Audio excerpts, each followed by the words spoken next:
This is, today's date is Wednesday, October 15, 2003, and we are coming to you from the Veterans Affairs Medical Center here in Buffalo, New York. We are continuing the Veterans History Project, interviewing our heroes, our veterans of yesterday, World War II in this case. We're capturing the memories of our heroes, putting them on VCR tape for those of us to follow.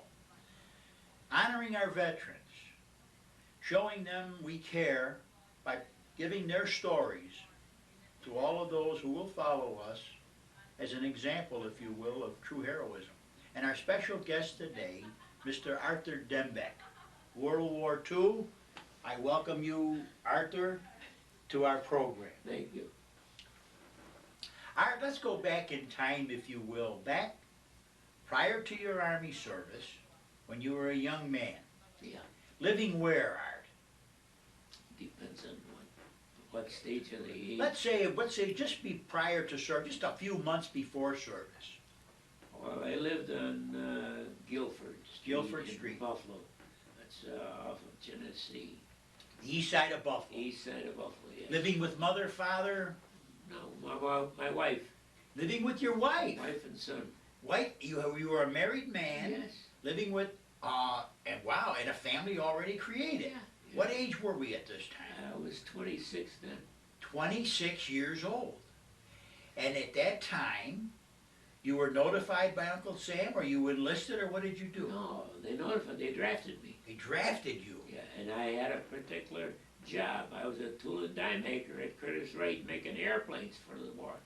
Now, wouldn't you think that that was an essential industry? It was. It was. But they drafted me in place of 3 other guys that were 18, 19, 20 years old who were under the wing of the superintendent there. Friends, so to speak. So they were out to get Art Dembik. Yeah. And they got you. Yeah. Now, how did this come about? Here you are, a wife and a child, and you get a notice, welcome to report to Uncle Sam. That's right. How was this received at home? It's big tears. Big tears. I would guess. From you as well. Yeah. Why, sure. That's right. So, who would want to leave their wife and child back them days behind, not knowing what's going to be confronted? Was that a boy or a girl you had? Boy. Well, how old? He was a year old then. 1 year old. How devastating this had to be. Yeah.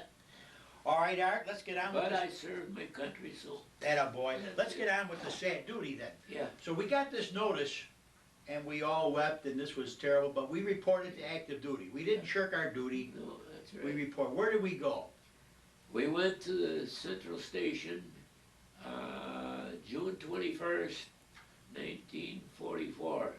June 21st, 1940. We went to Central Station, the railroad station here in Buffalo, New York. New York Central, yeah.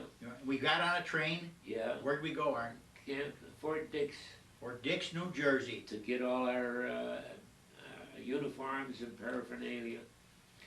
And then from then on, after 4 days of traveling in the doggone cattle cars, we wound up in Camp Wheeler, Georgia, for our basic training. Camp Wheeler, Georgia, for basic training. So you were now a member of the United States Army. I was, yeah.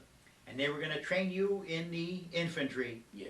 You were going to be an infantry soldier. Yeah. Tell us about Fort Wheeler, Georgia. Tell us about basic training.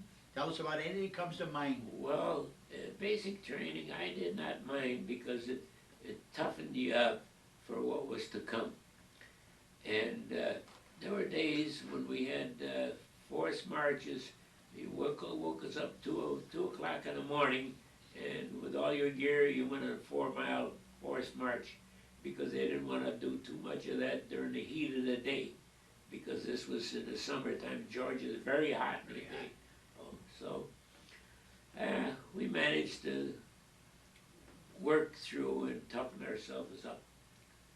And it seemed, though, that the fellows that were training us, they knew what they were doing. They hardened us up pretty good. And in fact, there was a fellow by the name of George Schramm, who was a sergeant. He was one of Joe Lewis's sparring partners. Joe Schramm. And he was the only one, as I understand, knocked him out. Is that right? Yes, one time. And the publicity was nil. Nobody heard of that. Yeah, nobody heard of that. So that's what happened then. Well, Laird, let me ask you this now. Yeah. 26 years old, and the men that you were training with, much younger than you? Yes, they were 18, 19, 20. You feel a little bit like a father or an older brother? More or less, more or less. And was the training, because of being 26, was that much more difficult for a guy at 26 versus a 19-year-old? No, I was pretty well hardened. Yeah. Pretty good shape. Yeah, pretty good shape, yeah. What did you do in civilian life? Well, in the first place, I started to work over at, let's see, first place was, I worked for a Liberty shoe store as a salesman, and I couldn't get any other job, so I went to night school, at technical night school, and I graduated from a 4-year course in 2 years in tool and die making and engineering. Okay, so you did tool and die making. Now, how did you keep in good physical shape? You were telling me you were in good physical shape. How did you do that? From a kid on, I used to do a lot of push-ups. Okay. And a lot of calisthenics, if you want to call it that. And I was a fast-moving guy, you know, I was quick on everything. And it seemed to me that did me a lot of good. Okay, very good. And now, let me ask you this, the food, the wife was a great cook, I take it. Oh, yeah. A good Polish cook? No. She No. was Greek. A Greek cook? Greek cook, yeah. And you loved that kind of food? Oh, yeah. Now, how did you make the transition from going with wife's cooking to Army cooking, Army food? Well, in one respect, I'd rather not say. No comment. No comment. So I take it that the missus's cooking was much, much better than what the Army Still offered. is. It still is. Yeah. And you still have the missus today? Yeah, yeah. She's Congratulations. not too well. Congrat- 61 years. Congratulations on the Thank you. 61 year. We're gonna get to all that. Yeah. Where you're married and all, I wanna get to part of this. But, so this period of basic training, not too difficult because you were in pretty good physical condition. Yes, that was Great. good, yeah. So how many weeks was basic at that time, would you guess? It was supposed to be 17 weeks, but they needed us quick, so they gave us 15. Cut it down a couple Yeah, weeks, yeah, 15 couple weeks. Yeah. And in that 15-week period, you learned to fire weapons, you learned to march, you learned to calisthenics, you learned drill, you learned about the Army, you learned how to respect orders and what? Well, I was a hunter. A hunter. Yeah, rabbit hunter, deer hunter, pheasant hunter, and I knew all about firearms. So they couldn't fool me on any of that stuff. In fact, I knew how to handle all guns, what they were for and all that, because when in high school, I graduated from engineering. Okay, Took 4 years of engineering at okay. Buffalo East High School.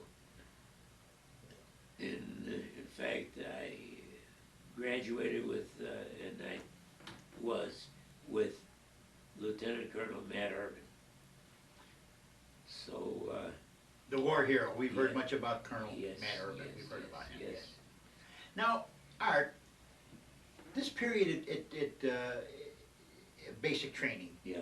go over some of the weapons, go over some of the training that you took, go over some of the marches, tell us a little bit about the basic training. Well, Preparing you for this, what was gonna come. well, they didn't tell us what weapons we were gonna use or where we were gonna go. So you had a diversified training in the M1, the machine gun 30 caliber, air-cooled and water-cooled, the 50 caliber machine gun, and its components, the bandoliers of and the 30 caliber, and also in the bazooka and pineapples, which were, you know, The hand grenades. Grenades, And yeah. the bazooka was an anti-tank weapon. That's right. And the M1 rifle was your basic, That was my basic, basic rifle. but, well, we'll get to that when I'm overseas, Okay. okay? Now, Art, did you also take training in mortars? Mortars? Mortars. Yeah. Okay, tell us a little bit about mortars. Well, a mortar was, you sighted the doggone thing and dropped the doggone shell in there, and they fired, zeroed in, and you fired where you figured was the proper distance. Okay. And you also figured on the trajectory of that mortar. Now, in these weapons, did you excel, because you were a hunter, Yeah. did you excel in any of these weapons? Did you get any kind of a superior Well, medal award? Sharpshooter, yeah. Sharpshooter. Yeah, yeah. For what weapon? For the M1. M1, excellent, congratulations on that. Yeah. Now, you were there for 15 weeks. Yeah. And where was the family? Were they back home in Buffalo? Yeah, she was home. She was home in Buffalo with your son. Yeah, she came up for a visit one time for, I don't know, a week. Just my wife, and I in advance I rented from the people that were doing this to help the soldiers. She stayed with me a week, and then she had to go back home. In the meantime, my landlady was taking care of the baby, and my father-in-law and mother-in-law were taking care of the baby. Okay. So, And your wife was from this area as well? yeah, she was from How here. is it? We were only a few blocks A away. few blocks away, on the east side of Buffalo? Yeah. And how is it, how did you meet her? Was it a dance, or did you? No, I went to school with her brother Jimmy Rories, and his father had two restaurants, or two ice cream parlors, and one was directly across almost to where Matt Urban was born, 1164, and Matt was born at 1053 Broadway. And the other one was 1392 Broadway was the other store. And I used to go there for the ice cream, soda fountain and all that. And I got to meet Jimmy's brothers, which were, I think, 5 brothers and 4 sisters. And, well, we like hang around kids. We used to hang around with each other, and we were never into mischief of any kind. We were just regular Joes. Yeah. Okay? So then I met with her, and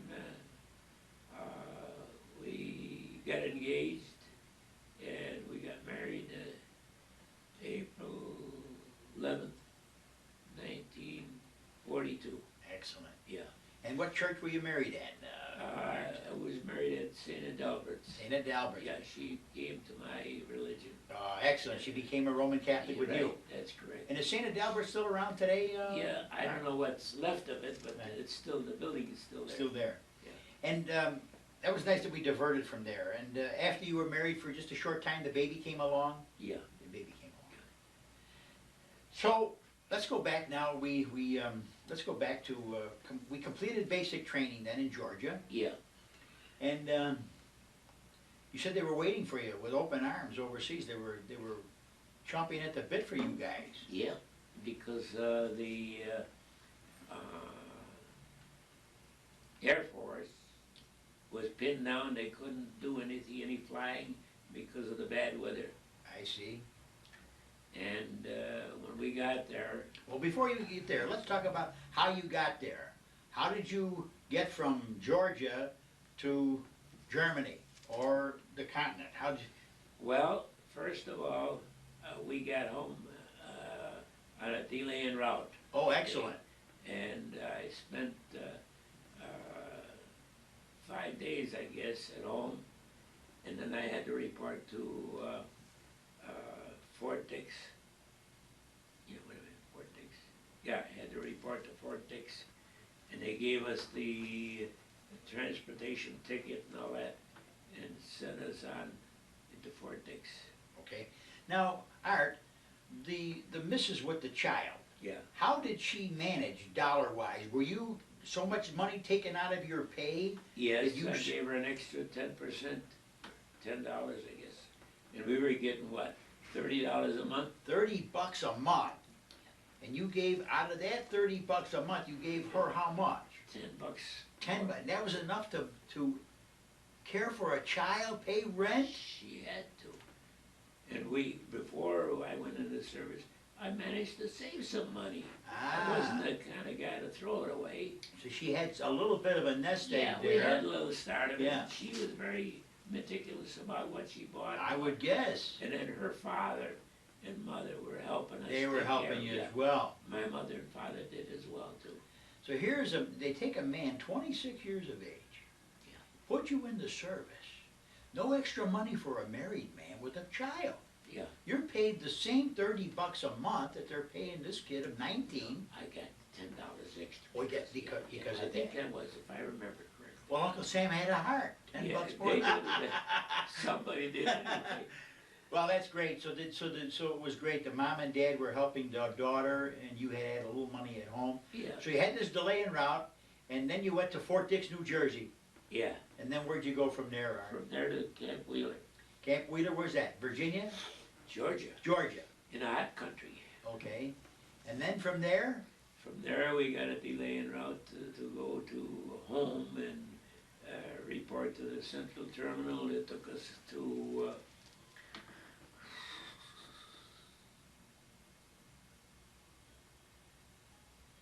to Fort Dix, yeah. Back to Fort Back Dix? to Fort Dix. And then you were gonna go overseas from there? Yeah. Okay. We stayed at Fort Dix 2 days, I guess, and they gave us all the equipment and the uniforms and stuff. And we went to Camp Wheeler, and from Camp Wheeler, we went for delay en route. And from Camp Wheeler, they took us to Camp Kilmer. Camp Kilmer, New Jersey. Yeah, Camp Kilmer. Okay. It was in one night and another night we were already aboard ship. Aboard ship already? Yeah. And what kind of a ship did you go over on? Queen Mary, The Queen Mary, big one. the luxury liner. Yeah, That was a British ship. Yeah. But excellent. So you must have found the food there superior. No, no way. not really. Tell us about They that. gave us a big meal the very first in the evening that we were on the board ship. And then after that, we got the skippiest meals that we could get. Wow. Mostly cold cuts, and Wow, people didn't want to even eat. they didn't take good care of us at that time. Well, there wasn't nothing there to do. You know, Ah, they were short of supplies too. yeah. So how long were you on the water going over there? If I remember correctly, it was about 4.5 days. That was quick. Oh, yes. That was quick. And we went through the North Atlantic in gale force winds. Wow. And one of the sailors said we were listing at 33 degrees. Wow. And a little more and we would have gone over. Wow. We got 5 alerts, submarine alerts, enemy submarines. They were chasing you guys. Oh, yeah, but Did they you- could. Did you have convoy guarding you when you were going over? No, all alone. You were all Because it alone? was too fast for the other convoys. Ah, that was a super fast ship. It was. Did you actually outrun the submarines too, do you Yes, think, Art? yes. We got 5 submarine alerts. They threw torpedoes at us, but they never could catch us because we were zigzagging all the time. Ah. You wouldn't have any idea what kind of speed you were talking about this ship was moving at. I'm not too sure, but Yeah. they were talking about 22 knots. I see. Yeah. Wow. Now, this ship was not armed at all, was it, Art? You had no armament on this ship. You had no No, yeah.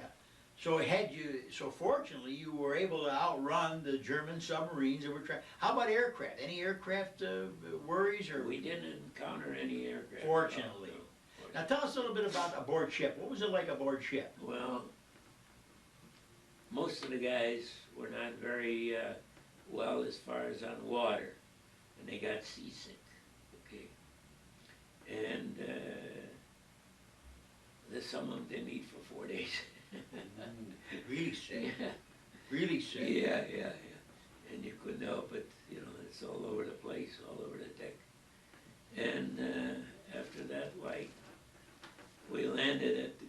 Scotland. Before you go there, let me ask you a question about sleeping quarters. I'm going over in the Queen Mary, you had your own stateroom? We were in a lecture room, 13 or 12 or 13 high. Wow, And we were just about that much between each bunk. wow. Just enough so you... You could just about get up and roll out. Oh, the record, somebody farted. Oh, the air hit you. Now, Art, this is interesting. The Queen Mary converted over then into a troop ship. Did you go over with the same troops you trained with? Did you go over as a unit, a particular army unit, or how'd you go over, as a replacement? No, it was all very different. You were different, Yeah, like yeah. a replacement. Yeah. So when you docked, when you were on the water for about 4.5 days, you went to Scotland, you said? Yeah, Glasgow, Scotland. We had to land in, stop in a bay of Scotland. And because the Queen Mary was too big to land at a wharf, it was too deep. I see. The water wasn't deep enough. So they took us aboard in little vessels and put us aboard on land. Okay. And from there, we wound up going by train to a little, to go across the English Channel. Okay. I don't remember exactly how, Yeah, okay. how that was. But anyway, then they boarded us aboard troop trains, and there's little small trains they were, and small tracks and all that. And within a day, I guess, after we crossed the English Channel, we could not land at Le Havre, France. We landed at some other port because it was all blocked up with sunken ships, Le Havre, France. So within a day or so, we were on the battlefield.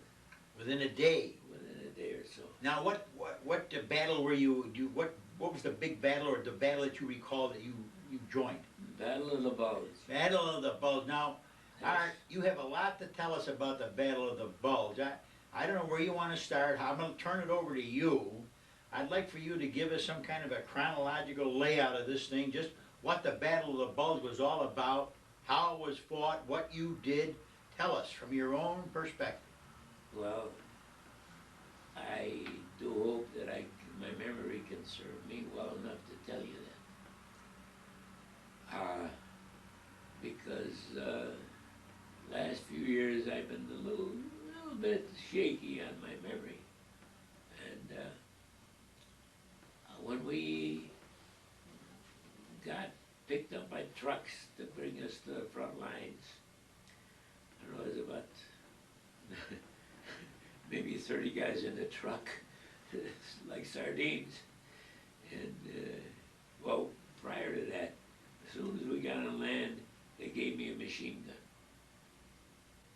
And the other guys got what they figured they should have. And Can I interrupt you? It was a 30 caliber or a 50 caliber? 30 caliber. Water cooled, air cooled? Air cooled. So that was going to be your weapon. That was my weapon. You were going to be the gunner. That's right. Okay, go ahead from there, Art. And we had one assistant gunner and 2 ammo bearers. 2 or 3 ammo bearers we had, because you know how long does a canister of 30 caliber go? It's with a machine gun. You can empty it quick if the target suits it. As far as I know, we were put right into the snow with no white camouflage. We went from one forest to another, and one village to another, and we were like sitting ducks because we had our khaki uniforms, whatever, fatigues they call them, I guess.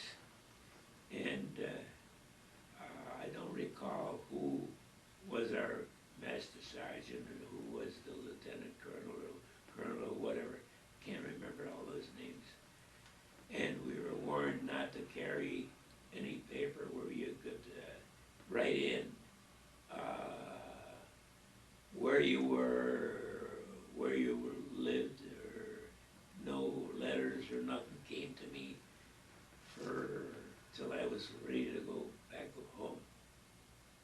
26 letters I got in one day at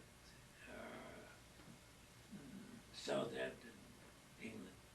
Well, anyway, getting back to that, we were taking village to village with a lot of casualties. I had the misfortune of seeing some of my buddies at one end each elbow get taken out by the Jerry's. And unfortunately, being it was 2.5 foot of snow or so, you had a lot of trudging, you couldn't move fast, you couldn't get out of their sight quick, unless they already had their pats and the roadways cleared so they could shoot at us and that. Well, anyway, I've heard the doggone screaming memes. You heard about them? Tell us about it. Those are the artillery pieces. They're in tubes. They come out of tubes. There are 5 or 6 tubes, and they come out all at once. And you can hear them. They're slow moving, and if you could hear them in front of you, you knew that you were safe. But if you heard them slowing down in front of you, you better go for cover, because somehow or other they're going to get you. And drop in and get you. Yeah, yeah. So we watched and listened, and fortunately, I didn't get involved with any that close. But then we went in from village to village to village, and one of the important parts of it is they had us pin down sometimes where you couldn't get to your food, because the trucks couldn't get across the valley in order to get to the other side to give you the food. So you had to run across that valley with the snipers shooting at you all the time. Snipers were set up in trees and like deer stands. They were set up there, and they were like sitting ducks themselves, because when we saw where they were coming from, well, we took them out, and they were strapped in. Sometimes we had to shoot the straps off and drop them down. And then when the kitchen gave you a good meal, you got a good meal. Otherwise, we had K rations, C rations, and you always had that one heavy candy bar, which was good for one day. And it was something you could chew on just like a piece of wood. At least when you didn't have anything to eat, it tasted good. Now, Art, how about changing of clothes or showers, or how did you keep yourself clean? We didn't. You did not? Nothing at all. We got our first shower, and our first break was about 2.5 months Wow. later. Wow. Well, Now, how does a guy like yourself cope with seeing his buddies hit, fallen, dead, wounded, dying? How do you cope with that, Art? you just grin and bear it and keep going, because if you don't keep going, you're gonna get it too. So, General George Patton, he had talked to us at one time, just before we went into battle. He said, you never go back. He said, you always go forward, because going forward, you lose men. He says, but if you go back, you lose 2 and 3 times as many. Oh, boy. Yeah. And what unit were you with at this time when you were doing this fighting in Germany? Was it in Germany you were doing this fighting? Yes. What unit were you? He was border of Germany, Belgium. Yes. It was the 50th Armored Infantry Battalion. You were with the 50th Armored yeah. Infantry Battalion, Yeah. which was part of General Patton's army. Yeah. Okay. And he was the 3rd Army, was it, Art? It was the 3rd Army. 3rd Army. It was 6th Armored Division. The 6th Armored Division. So here's an infantry soldier. I still got the original patch. Okay, good. Here's an infantry soldier in an armored division. Yeah. Now, when you had your schooling, were you trained as an armored infantry? What's the difference between an armored infantryman and an infantryman? Well, armored infantryman was we had half tracks, and you were assigned to a half track, which is, you know, front it's got wheels, and the back has got the track like a tank. And I was running the machine gun, the 50 caliber, when we were moving from one place to another. And then we dismount maybe 500 yards or so away from the village, or whatever we were going to capture, or try to capture. And then I'd take the 50 caliber, we'd all dismount and take off into the village, or whatever. And we rousted the soldiers posing as civilians. A lot of them. I had a few close calls, and we found one way we found out is where they were was, you went into a farmer's barn, and with your heels you go throughout the whole flooring of the barn, and you could tell the sound that's hollow if there's something underneath there. And you found that trap door where the people were going in and out, and the Jerry's were hiding in there because we were moving so fast to try to capture. Then we had one fella, I don't recall his name, but he knew a little bit of German, and he hollered for them to get out. Raus mit him. And then they'd hear, after a while you'd hear a voice, Raus mit it, raus mit it, raus mit it. And they whoever the military people, the German soldiers, they would say, nix, nix, nix, nix, nix. They don't want to come out, see. So, took a pineapple, they were told, took a pineapple, threw it through the, you know, close the trap door. Hand grenade? Yeah, hand grenade, yeah, pineapple. Yeah. And if you heard any more movements or anything, you just threw another one in there, that's all.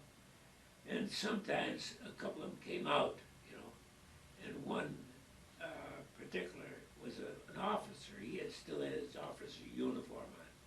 He didn't want to come out in the worst way. We spent maybe half hour trying to get him out, and he wouldn't come out. So this guy, my friend that was next to me, he says, give it to him. He said, you don't want to come out? We'll give it to him. So we threw a couple of pineapples. We heard the explosion and a yowl and the hell, and we didn't even bother going down to see what we did with them. So after that, we'd go to another town. And a lot of times during the night when we were, before we could get to our half tracks, we stayed in some of the old barns, you know, cold as hell. It was below freezing some places. Oh, it was bitterly cold. We did not have insulated boots at that time. After just before the war ended, they were issuing combat boots, which were insulated. Yeah. You went all this time with Regular boots, leather. a lot of frostbite in the unit. Well, there was a lot, yeah. A lot of that. Yeah, but fortunately, I was with the half track, so we had a chance to warm up a little bit. Yeah.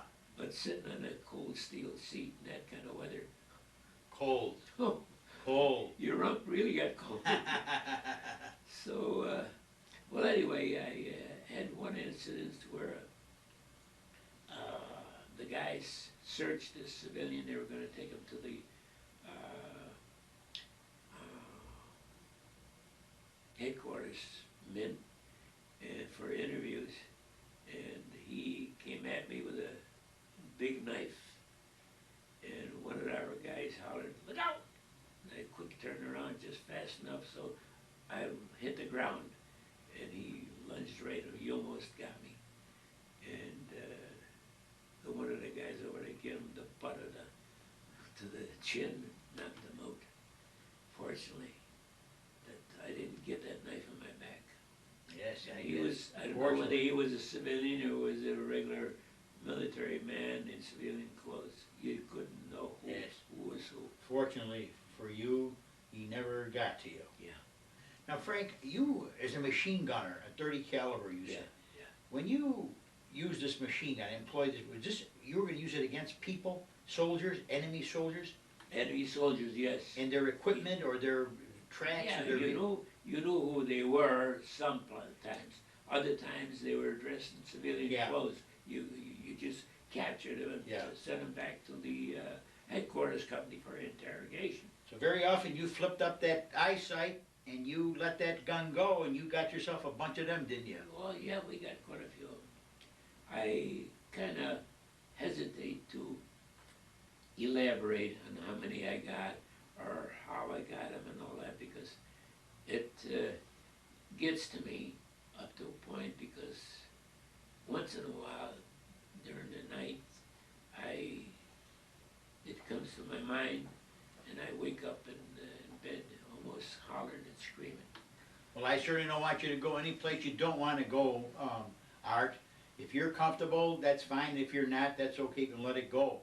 I just thought for purposes of the record, Yeah. if you felt there was anything you wanted to tell us that, for the record, we would be happy to have it and share it. But, Yes. that's up to you. One thing we had to look out for was this 10, 11, and 12-year-old kids, because they had rifles hidden somewhere, and you had to watch out, watch your back, because they'd come and shoot you. Little kids, And you were, such diehard kids. and you had to shoot them too, Frank? Well, Art. there was some, I hate to elaborate on how many, but in one case, I remember I shot one of them in the leg. In another case, I fired over the top of him. He dropped a gun and he ran like hell. And I couldn't afford to go chasing him. I had to keep on going. Yeah. So, well, anyway,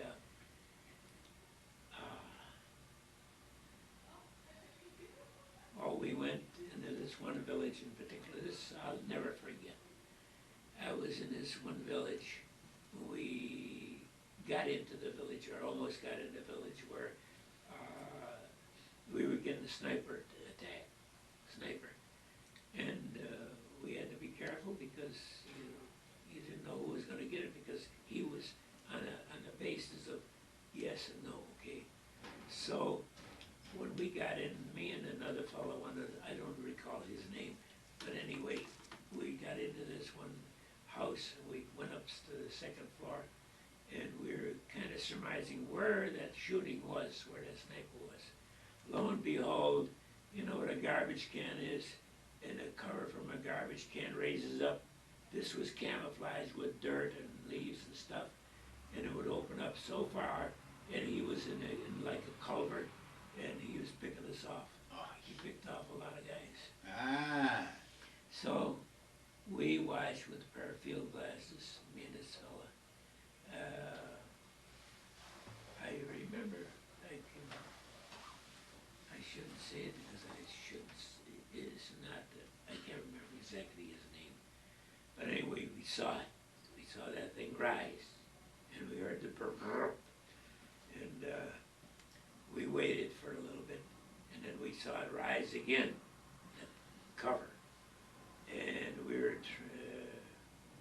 were zeroed in on it. We could see with the field glasses, we could just about see his face in it, and he pulled his machine gun out, or gun, or whatever it was, and I gave him a half a bandolier, and we got him.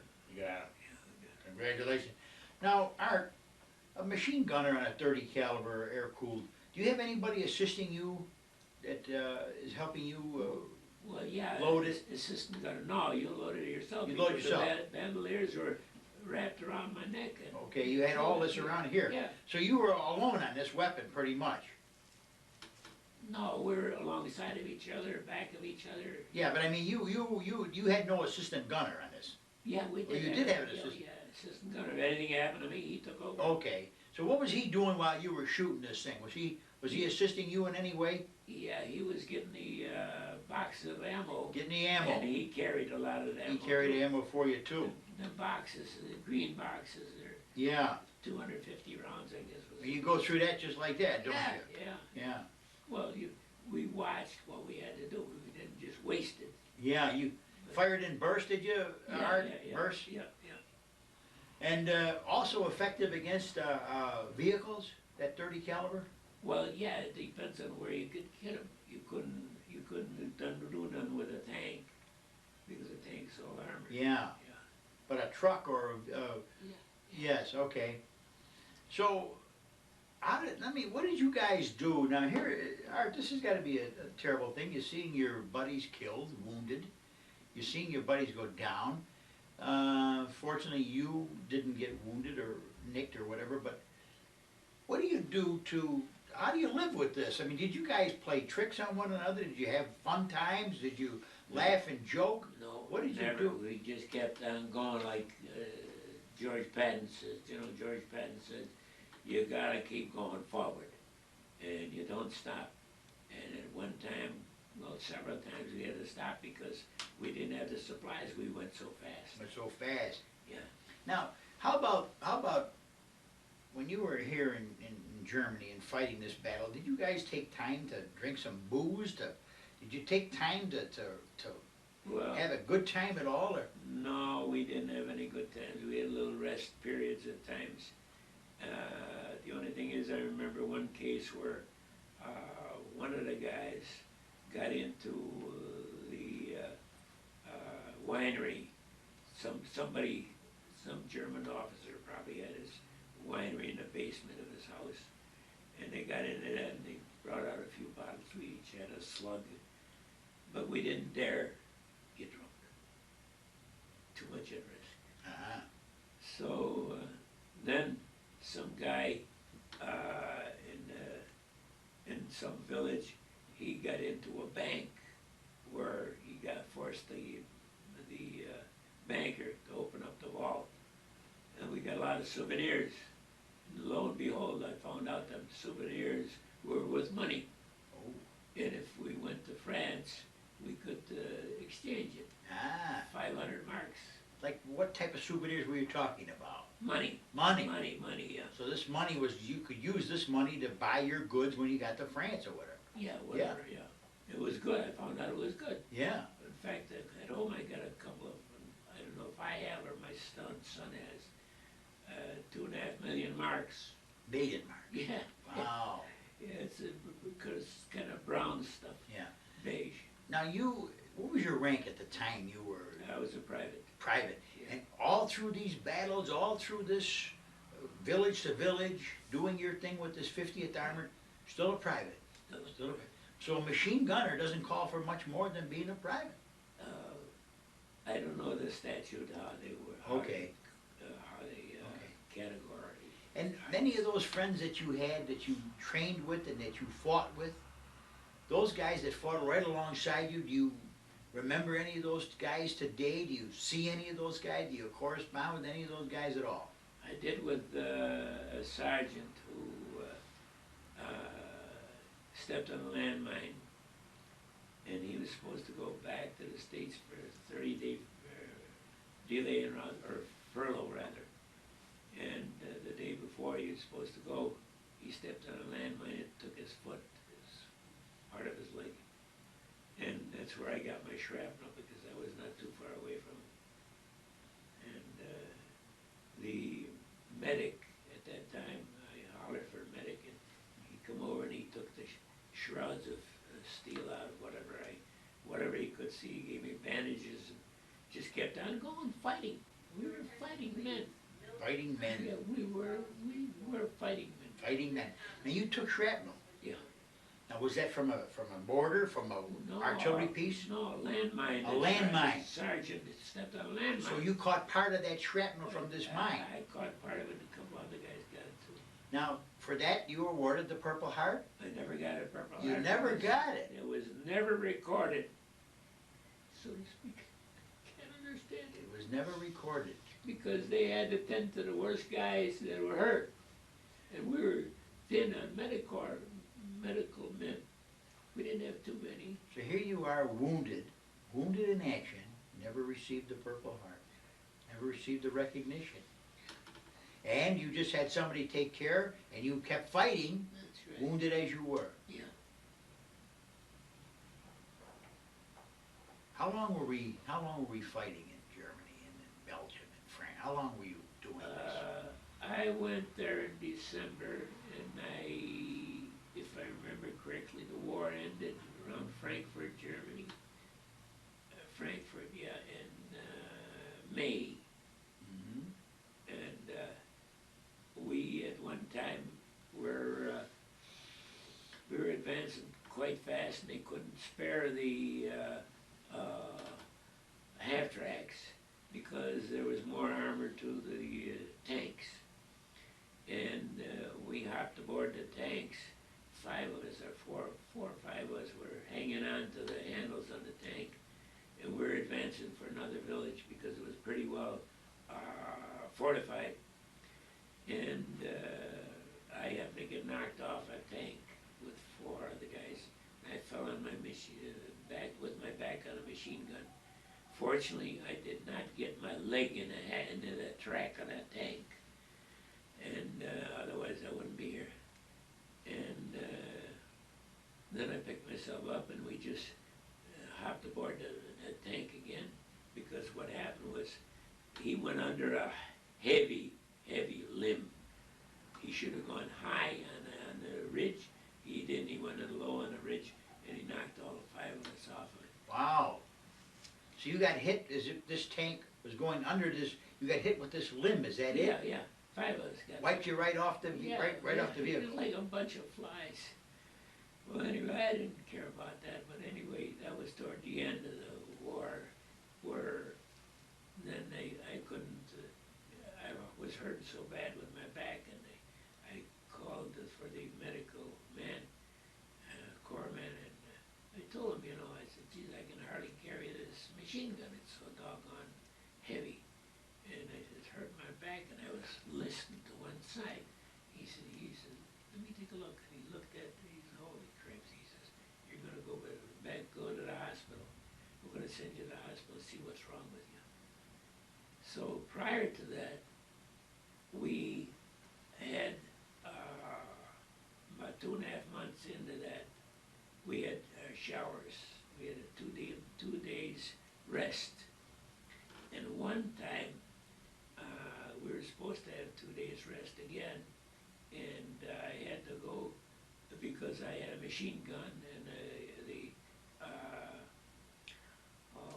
rounding automatic guys, they needed firepower because the enemy was pushing that unit back. If I remember correctly, it was I shouldn't say it, but anyway, I will say it. It was the 44th Infantry Division that was being pushed back. So we had to go up there and reinforce them. So I stayed during all day and night over there, making sure they didn't come at us. And we helped them out. And finally I got back to the unit the next morning, because during the night we were afraid they were going to advance too much. And when we got to the our unit, we had pancakes and syrup for breakfast. Oh, that tasted like a turkey dinner. Wow. Oh boy. Yeah. And we were there, and they, unfortunately, they had some, either colonel or lieutenant colonel wanted us to have inspection. Inspection, mind you, on the battlefield. So this sergeant said to him, he says, you gotta be crazy. He says, inspection now? He said, you just come back over here and you want off battle-weary guys for inspection? He said, no way. He said, I won't allow it. He dissuaded him. He said, you know what would happen? He said, you pull an inspection like that, you'll have to get a couple of bullets in the back of your head. Oh boy. Yeah. Oh boy. Yeah. Yeah. Ah. One of the green officers. Ah. So I survived that, and then another time I survived, when I was going over to help them other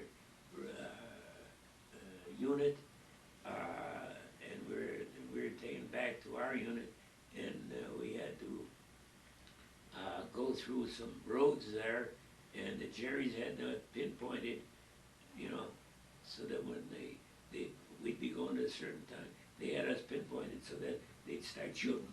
So this driver, he says, I gotta stop here.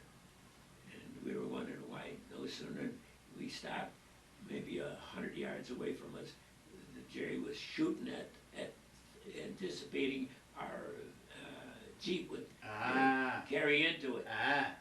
So then, as soon as we got back to the unit, it was on top of a hill, back of a couple of barns there. He told us, he says, when we get there, he said, before I stop the vehicle, he says, you guys run for that doggone barn and hit the ground. And sure enough, we all jumped out of the Jeep and they had us zeroed in. And they blew up the Jeep, blew up the, whatever, and they almost got us. And this driver, he knew what it was talking about because it's happened to him a few times. He was educated and stuff. And in the war, you get educated real quick. So, well, anyway, that is part of the extent of it. And then when we were near Siegfried Line, or what is it? The last one was it Maginot or Siegfried Line was the one closest to France. The Maginot Line? Yeah, well, there's two lines that they had. We had pillboxes. They had concrete, concrete houses they had. And they had German soldiers in there, and they were picking us off one by one. You know, they could do it because they were, and you couldn't do nothing because you didn't have the firepower for it. So we watched, and we had, I was outposted in like a half an embankment, and the rains came. And when the rains came, you know, everything was starting to thaw out. You had mud all over you. And this one day, German 88, we almost got it. And fortunately that we were just low enough in that embankment they couldn't get us. And we were outposted about 200 yards in the enemy territory. So then, in order to get them pillboxes, when we advanced, in order to get them pillboxes, they had only one place where they could get air, and that was through the chimney. And they wouldn't come out. The Army engineers come out there, and they wouldn't get them out. So they didn't want to come out, so they didn't. So the doggone engineers got the flamethrowers, and they put them down the chimney. And they had to come out because the flamethrowers burned up everything inside. So they opened up the doors and out they came, flaming, you know, on fire and everything else. And you shoot them as they come out? Well, we didn't shoot them because they were flared. They had no ammunition at all when they were coming out. They dropped everything. And I don't know if some of the guys did. They might have. I don't know. But we crossed the, in order to get to that point, we crossed the Our River in Luxembourg. The Our River. Our River, or Prüm River. And we crossed them waist deep in water, okay, and the ice floes are coming around us. And we finally got there, got out to a little dry land, and we were chasing the enemy. And it was just almost like a foot race. And being as my shoes were wet, I got water in my shoes, and I got blisters on my feet from that raw leather. For 2 weeks I was trying to dry them off. And you had to go fight. You were bleeding, and then you had to go fight. Right. You didn't stop for nothing. Like George says, George Patton, he says, you go forward. He says, you don't never go back. Now, this guy Patton, boy, we've heard a lot about him. You did meet him. Yes. Want to tell us a little bit about that? Well, he came up when we were in that sort of a dugout foxhole. He come over and with a Jeep, and I challenged him, because we were not allowed to carry our units insignia. Okay, We had to strip down okay, because they overran our supplies in the Battle of the Bulge there, in Bastogne. And they were wearing our overcoats, and we were not allowed to wear overcoats. They told us that you see anything suspicious about the person that's approaching you and he's wearing an overcoat, be very, very careful, because it could be a Jerry in our uniforms. Well, a lot of them got shot. We had to kill some of them. And fortunately, they were, enemy soldiers. So then when I went, we were there in that foxhole, I challenged Patton, and he said to me, "Don't you know who I am?" I said, "No, sir." I said, "Give me a password." Password, password, password. I wouldn't say another word. Password, password. And then he told me, and it was holiday. I remember correctly. It was holiday for that day. And then he told me who he was. And sure enough, he had them 2 pearl handle guns. Yeah. a general. Yep. How many stars was he wearing at that time, Art? If my memory correctly serves me, I think he had 3. at 3. the time. And did he talk to you? Did you talk to him? Oh, yeah, sure. Tell us what you talked about. Tell us what. He said to me, "Are you receiving your food every day, once a day?" As well, when they can get up to us, yes, they will give service food. But if they can't get to us, or we can't get to them, we gotta use our K rations and C rations, and carry them in your pockets, loaded down with all the equipment in there. So he says, "How about mail?" I had to lie to him, "Yes, we do." So he says, "How about mail? You getting any mail?" I says, "Oh yeah, when they can get to us, they're all right again."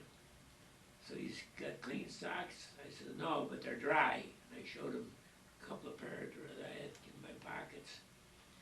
And he said, "That's good." He says, you can't run an army on bad feet." So then he went away, he said, so saluted him, and he went on his way. And that's after that doggone 88 almost got us. Almost got him too, huh? Yeah, well, no, he was ahead, because they had us pretty well zeroed in, because they could see where we didn't know where they were, because they had that hillside pretty well zeroed in. And I happened to get a pair of binoculars from one of the enemy, and they were Heinzhold Wetzlar, I guess they were. And then after that, when we crossed the Prum River, we had ice floes floating around us, and it was so cold. Cold. Well, the sun warmed us up, Yeah. because it was sunny, but it's still, you were all soaking wet. Now, it had been a long time since you had heard from the wife. You didn't get much mail. I didn't get no mail until I was aboard ship in Southampton coming back home. So you were months. Yes. You were in the battlefield 6 months? Yeah, It was 6 months before you knew what was going on. that's right. At that time, you concerned about the wife, the baby? Naturally, but you had yourself to be concerned about first. Because if you didn't concern about yourself, you're not coming back. Yeah. Now, Art, other than that one shrapnel wound that you sustained, no other illnesses, no serious illnesses that you came down with, nothing like that? No, it's just when I fell on that back, with my back on that thing. Yeah, you injured that back They sent me somewhat. to Paris Hospital. And then I didn't know how bad it was, and one of the guys that was in that hospital, he told me, he says, "Here," he says, "I'll open his door." And it had a mirror on it, he says, and he handed me a mirror so I could see, and my back was pretty low, buggered up. Bruised up and stuff. And then Yeah. I was listed to one Yeah. side. I could hardly walk. Now, to this day, you suffer no problem from that at all? Did you get over all that? No, my back has never been as Never been the same. No. How about that shrapnel wound? Did that ever cause any more problems? No, no, it don't.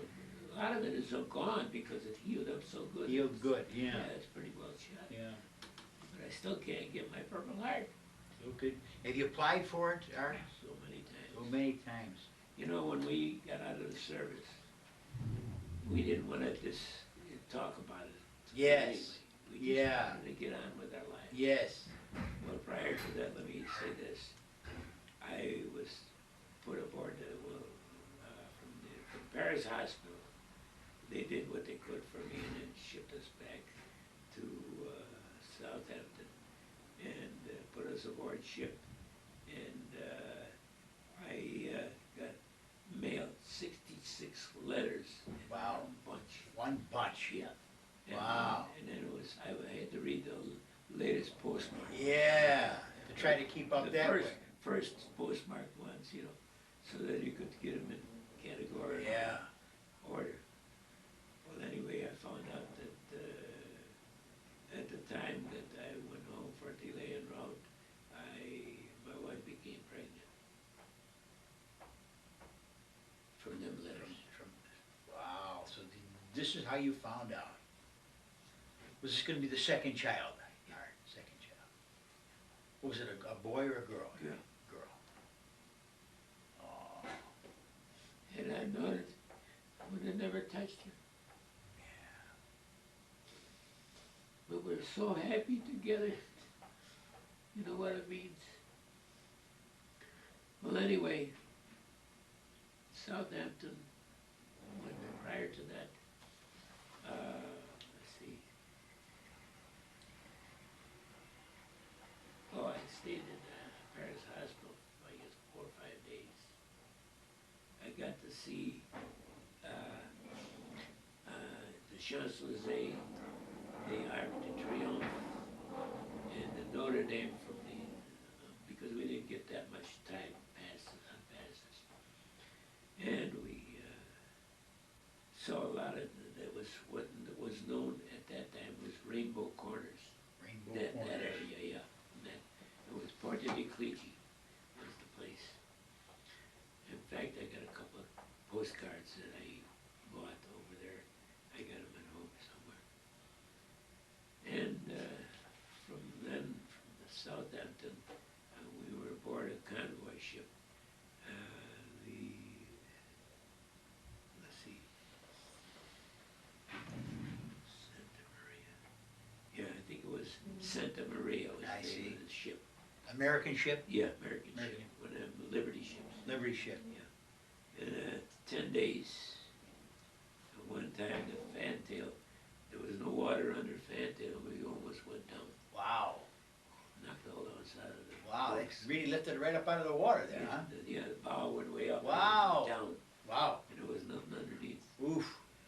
so,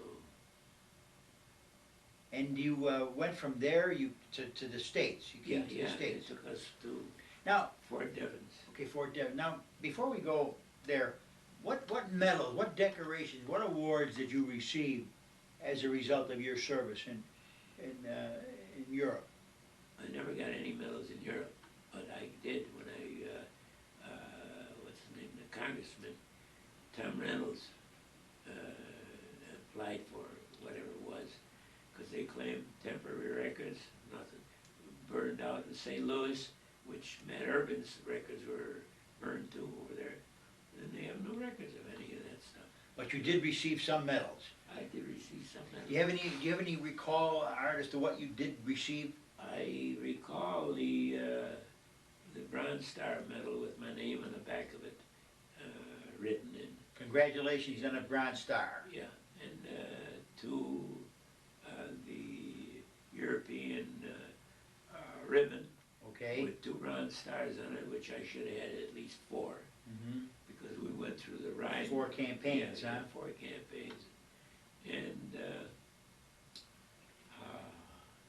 come to find out, these people that are in the position to award them to you, they never saw service, probably, and they never were in battle, and they don't know what we went through, Mm-hmm. period, Yes.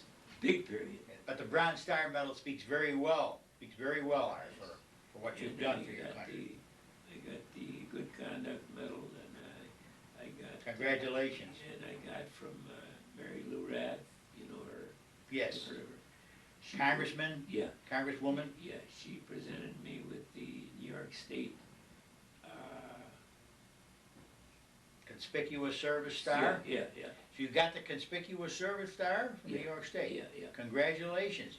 The highest award you can get from New York State, am I right, Art? That's right, yeah. The New York State Conspicuous Service Star, congratulations. And then I also have the Good Conduct, and I have two other medals that, all in all, Congressman Reynolds presented. Okay. To 6 medals all. 6 medals all told. At one time here, And- not too long ago. And I hope you continue your quest for the Purple Heart. I hope you have success with that. It sounds to me like you have earned it and you deserve it. Yes, that is so true, but, like I say, nowadays, whoever's in charge, they won't give you the time of day. I called 3 or 4 times in Missouri, I guess it was, and long distance, and they want all kinds of information, which I cannot give them because I don't have it in hand. And my memory is only so long, you know, that I can't pinpoint where and what I deserved. So. And I see that the VA is taking very good care of you today. You're a patient here at the hospital now? Yes, I am. Art, excellent. Taking good care of you? Yes, very good. Very good. Art, so you came back, you were discharged, you came back to the States? Yeah. What did you do? You had 2 children now? Look for work. What'd you do? Well, in the first place, my education gave me, at East High School, a degree in, let's see, engineering. Excellent. Okay. And then I tried to get hired by Battalion Steel because I had an inside in over there. And they were ready to hire me, and they looked at the temporary discharge papers that they gave me, and back injury. They wouldn't take It wouldn't take you. so many places I applied for because I was an engineer, okay, I was a tool die maker. They didn't want to take a chance. Well, anyway, when I left Camp Upton, I did not get the $100 given to me, which should be a down payment on the $300 which I was supposed to get. They gave me the paper to go, that I was okay, that I'm not AWOL or anything. And they didn't give me any money, so I had $1.85 in my pocket. You didn't get any mustering out pay? No, not then until I got home. They sent it to me. And because they had to get into some kind of records. So I had $1.85 in my pocket, and when I got home, I still had $1.85 in my pocket because my thumb did the work. Wow. And the people were really glad to give you a lift. You came Central Terminal, and from there you got to Guilford Street? We're still living- No, I came from Camp Upton, New York. Camp Upton? Yes, all the way to... Hitchhiking all the That's way? right. Took me 24 hours. And one guy picked me up in, I guess it was Syracuse. Yeah. He asked me if I was hungry. I said, well, I could stand some food. And he says, okay. He took me to a fancy restaurant over there. He gave me a great big meal. I said, I can't pay for it. He says, look, you did already. Art, how does a guy like myself sit here and thank you for what you've done? I mean, this is unbelievable. You're a hero. You're a true hero. I want to thank you on behalf of this country. Thank you on behalf of the VA hospital here for giving your time for this great program. I do wish you get your proper recognition by receiving the Purple Heart. I do wish you would pursue this and get it. And I accept your thanks. And let me congratulate you for your great service. Thanks a lot.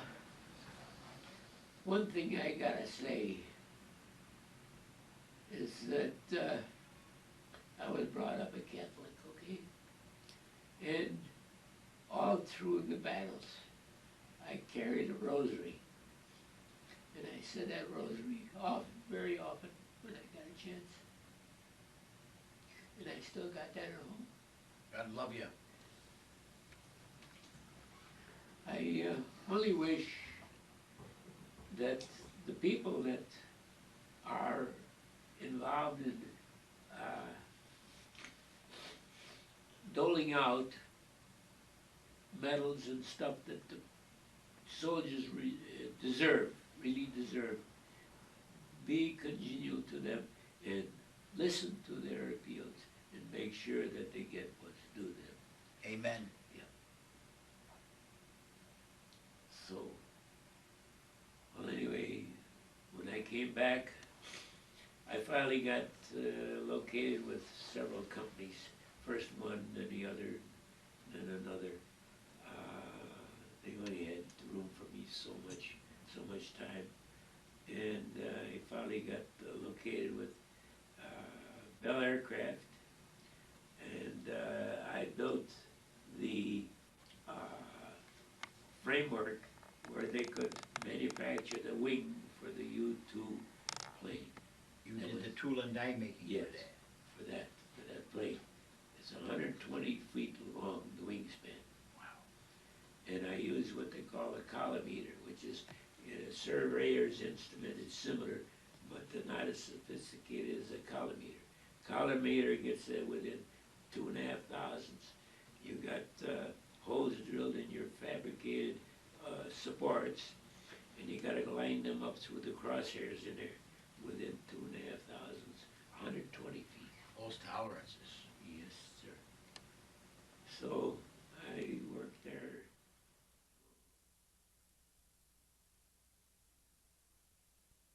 Because of the war was, they didn't need as many planes as they figured on. And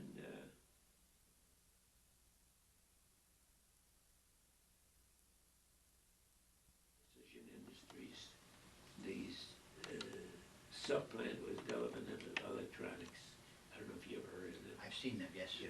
Heard. And I made, as a tool and die maker, I worked in there and making prototypes for them to manufacture coils. Now, from the start, the coils were used in IBM machines, cash registers and all that for automatic, punching and all that.